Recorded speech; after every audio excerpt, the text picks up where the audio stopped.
there's a few things you say there, really, because you know, it's never been easier to network than now. You can sit at home like we are, or in the office, you know, and you can have a chat.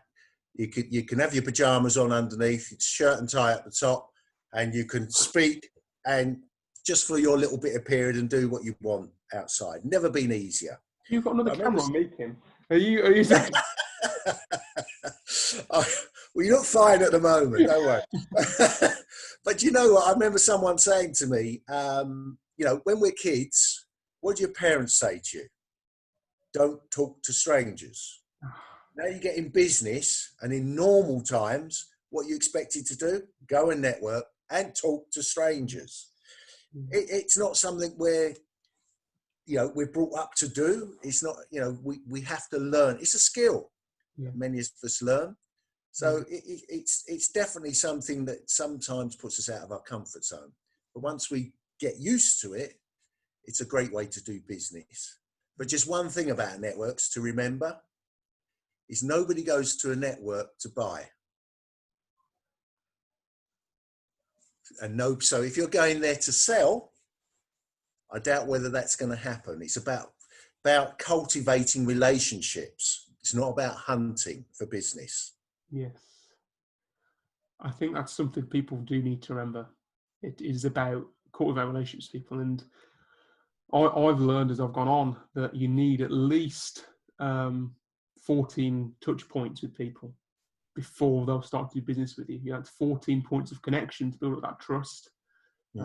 I know personally for me, being as it's a bit of a high ticket item that I sell, that I need at least 7 hours with people, 7 hours of communication, of contact, not all in one go, obviously, but 7 hours of communication to create something which really works for them, for me to truly, truly understand what it is that they're after and that they want, and that we can build that sort of level of understanding and commitment.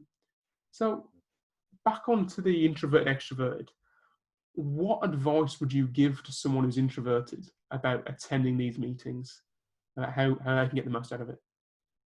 I think, you know, the first thing is if we're talking in normal times where we're physically attending, where you have control of what you do more, I would just make a point of speaking to as many people as I could and finding out about them rather than me.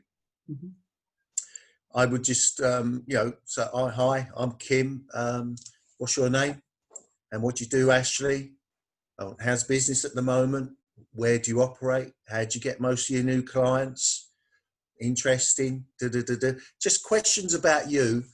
And 9 out of 10, if not more people, will eventually ask about me. But the more I seem interested in you, and I would be interested, I say seem, but I would be interested, the more relaxed the whole thing becomes. It's when we go there and we think, oh, I'm selling myself, selling my services here, because they might want to buy what I've got to offer, which would be highly, you know, unusual from a first meeting. But just go there to learn about other people. That makes life so much easier and takes the focus off of you.